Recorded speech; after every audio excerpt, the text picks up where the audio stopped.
Welcome to Arts Focus. I'm Elise Buckite, Program Specialist for the Columbia Office of Cultural Affairs. Today I'm joined by Matthew Crook, the Executive Director of Dismal Niche. Welcome. Thanks for having me. So Dismal Niche doesn't give us a lot of clues about what it is, so give me some information. Sure. So Dismal Niche, the full name of the actual nonprofit is Dismal Niche Arts.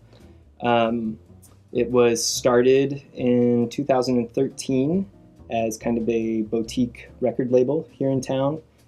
At that point, some of our main hubs for DIY music had recently disappeared due to new development downtown, and so I started the label with Ben Klopik, who was a local artist and now lives in Chicago, as kind of a way of just keeping the DIY kind of experimental music community together, to keep us doing something moving into the future, so that everybody didn't just disperse to the wind, and so that's kind of the origins of it.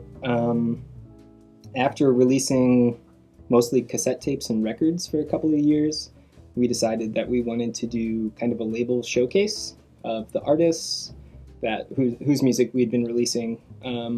And not only them, but we also wanted to kind of give a lot of these artists a chance to play with people who have a lot of influence within experimental music communities, to kind of elevate local artists' status and to kind of put them on par with some of these bigger names that might be more well known.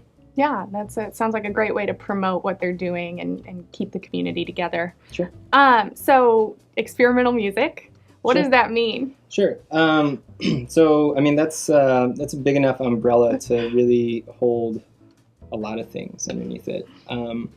But generally speaking, we're working with a lot of different artists and a lot of different mediums and a lot of different genres, really. But for the most part, these artists are, like I said, DIY artists who are, these aren't people that are making a ton of money, going to big studios and recording, albums for big labels or anything like that. These are people who don't compromise their art for the sake of any kind of, popular trends. Yeah, careerist pursuits or anything like that. It's something that is a labor of love for every artist that we've presented. Anyway, does that answer the question? Yeah. So, if you say are a person who you're really into jazz music or you're really into, different genres, does it appeal to a lot of different backgrounds? Yeah, absolutely. We have a lot of, each year we've had, jazz musicians, we've had hip hop musicians, we've had, what you would normally think of as an experimental musician, like a person at a table with a bunch of knobs making a bunch of sounds. We have artists like that. We have folk musicians. It pretty much it's more about the attitude than more about the attitude genre. And I guess I would say that most of these artists are performing outside of the bounds of typical notions of, cadence and, how long a song is supposed to go. Like some of these artists, a couple years ago we had Laraji to town. Laraji is one of the world's, pioneering new age musicians, and he was doing these 2-hour long performances, just completely unbroken. He wasn't playing songs. It was more about like this restorative time spent with this musician in a space, which in and of itself is kind of a experimental format. Yeah, that's great. And I know you guys are really looking forward to a big event that you've got coming up, the Columbia Experimental Music Festival. Right. Can you tell me a little bit about those details? Sure. So for the past 3 years, the festival has been called the Dismal Niche Music and Arts Festival. And so, like you said, just saying Dismal Niche doesn't give you a ton of idea about maybe what it is that's happening. And so we've decided to change the name a little bit just to more directly communicate with people exactly what the festival is. And so other than the name change, it hasn't really changed. There has been some progress from year one to where we are now, whereas when we started, it was more of a label showcase, kind of just showcasing the artists that whose music we were releasing, and we would sprinkle in a few other folks. But more and more, our focus has been on bringing musicians to town, not necessarily folks whose music we release.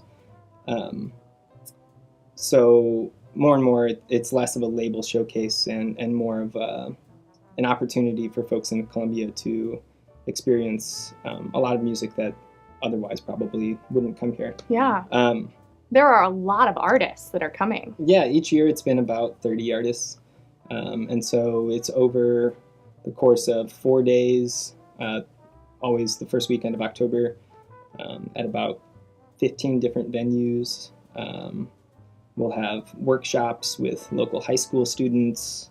We'll have visual arts exhibits and video artists working with the musicians. So yeah, it's a really immersive experience. It is, yeah. There's a lot going on. And what kind of ticket packages do you have for that? We have a full weekend pass, which costs $40.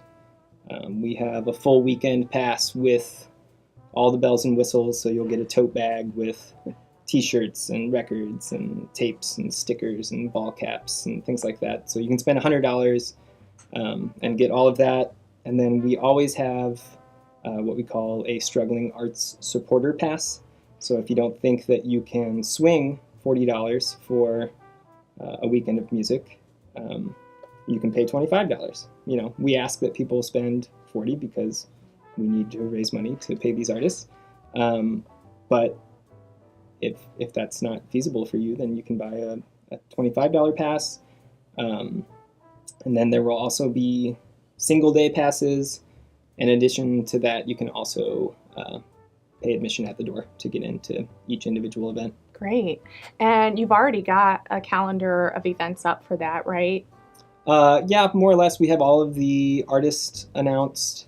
We have most of the venues announced. The actual day-to-day schedule will be releasing here very soon. It's all pretty much there. There's a couple of, things that we need to iron out, but for the most part, it's ready to go. Great. Where can people go to get these tickets? Where can they find out the schedule? Sure. Tickets are at dismalniche.com. That's dismalniche.com. Everything's there. You can click on all the artists and go to their individual websites and listen to their music, and tickets are on there, sponsors are on there. Great. Well, it sounds awesome. I'm really excited about it. I appreciate you filling me in on what experimental music is. It sounds like it's a really cool community and a really awesome event. Sure. Yeah. I mean, we could probably talk for a long time about what experimental music is, but people should go and see. Yeah, go totally. Try it out. Find out for yourself. Absolutely. Well, thanks so much for coming on, Matthew. Absolutely. Good luck at the festival. Thank you. Thanks for joining us for another segment of Arts Focus.